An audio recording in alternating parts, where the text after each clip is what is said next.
तो ये कहानी है मेरी नानी माँ की। जब मेरी नानी माँ बहुत छोटे थे तब की। नानी माँ कहते हैं उनकी बहन है अनामिका। अनामिका एक दिन बहुत बीमार पड़ गई। एक रात जब मेरी मम्मी उठे, मतलब मेरी नानी माँ की मम्मी, वो उठे और उन्होंने देखा कि अनामिका बैठी है, मुस्कुरा रही है। मम्मी ने उन्हें हिलाया लेकिन अनामिका ने कुछ जवाब दिया नहीं, वो सिर्फ मुस्कुरा रही थी और पलके भी नहीं झपका रही थी। तो वो घबरा गए और उन्होंने घर में सबको उठाया। हम सब उठे और देखा कि अनामिका बैठी है, मुस्कुरा रही है। और अचानक अनामिका ज़ोर ज़ोर से हंसने लगी और हंसते हंसते ज़ोर ज़ोर से चिल्लाने लगी।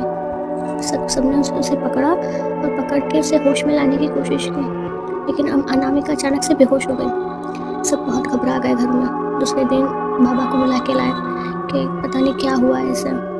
सब समझ तो गए थे कि कुछ तो गड़बड़ हुई है इसके साथ में। फिर बाबा ने जैसे ही देखा, उसे बुलाया, उसे बिठाया, उसका हाथ पकड़ा और कुछ पढ़ने लगे। जैसे ही वो पढ़ने लगे, अनामिका ज़ोर ज़ोर से चिल्लाने लगी कि मुझे छोड़ दो, मुझे जाने दो, मत पढ़ो मत पढ़ो। बहुत ज़ोर ज़ोर से चीखने लगी। हम लोग सब बहुत डर गए थे। हम बहुत छोटे थे और सब डरे हुए थे। तो बाबा ने कहा कि तू कौन है और क्यों आई है और क्यों सता रही है। तब अनामिका के अंदर जो भी था उसने कहा कि ये बहुत खूबसूरत है और जब ये नहाती है तो नहा के बाल बना के ये पेड़ के नीचे बैठती है बाल सुखाने के लिए। हमारे घर के बाजू में ही एक पेड़ था, तो ये यहाँ आके बैठती है। तो ये मुझे अच्छी लगी, इसलिए मैं इसमें आ गई।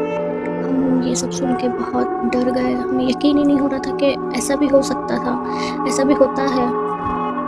फिर क्या ही था कि बाबा ने बहुत सी तंत्र मंत्र पढ़े और उसे निकाला, उसकी बॉडी में से निकाला और उसे तावीज़ दिया कि आइंदा से ना सताया जाए।